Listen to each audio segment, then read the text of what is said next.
I'm Alan Lytle for 91.3 WUKY, where it is time for another edition of Saving Stories with Dr. Doug Boyd from the Louie B. Nunn Center for Oral History in the UK Libraries. It's a segment where we feature interviews from the collection. Good day to you, Doug. It's good to be here. Doug, September is Bourbon Heritage Month. I'm so proud that the Nunn Center has now over 100 oral history interviews documenting the bourbon industry.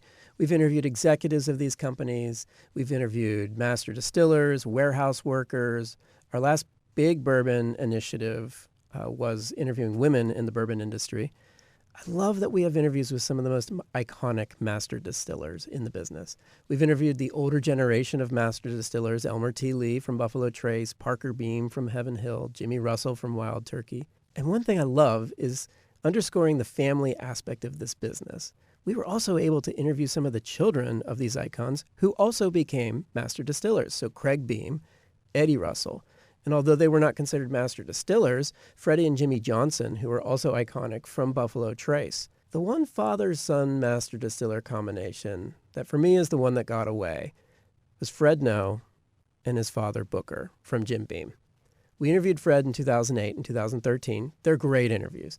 But unfortunately, Booker Noe, his father, iconic master distiller from Jim Beam, passed away in 2004, before we were actively documenting the bourbon industry.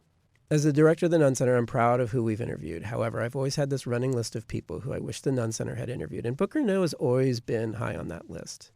That said, I mentioned in an earlier Saving Stories segment that we have this cool oral history project of over 800 interviews conducted by junior high students in Henderson, Kentucky, and that in the past few years, this collection was donated to the Nunn Center. We featured some really cool segments from that. But now, thanks to the kids in Henderson, we now have an interview with Booker Noe conducted in 1991. No way.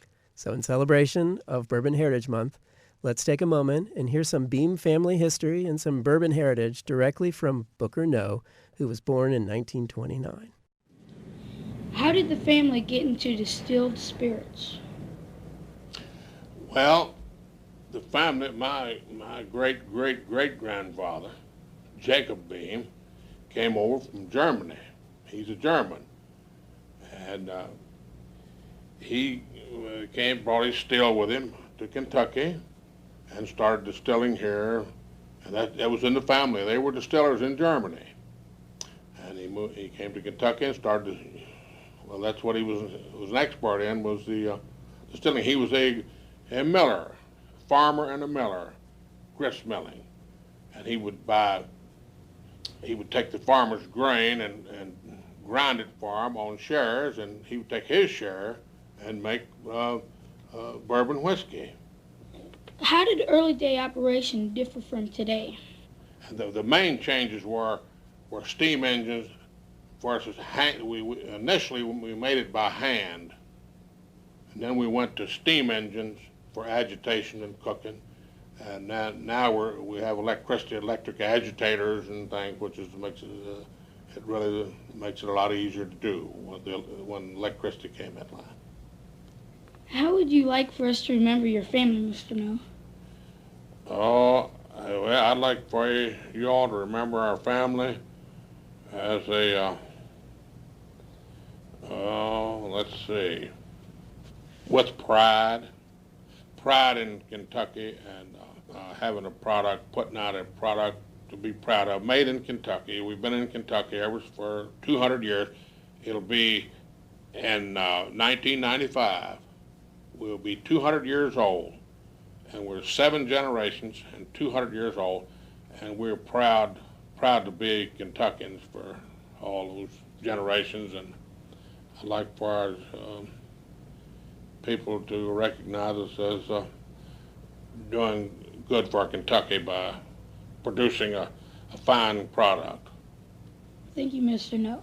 You're welcome. Well, you certainly can't get more bourbon heritage than that. I love that we have this interview. I love that we have this Henderson project. This interview was conducted by a young Rod Rashidian, who also conducted 23 other interviews as a young man. I'd love to sit down and interview him now. And you can get this online. It is available online at KentuckyOralHistory.org. Doug Boyd from the Louie B. Nunn Center for Oral History in the UK Libraries has been a guest again on Saving Stories. Have a good one. Thanks for having me.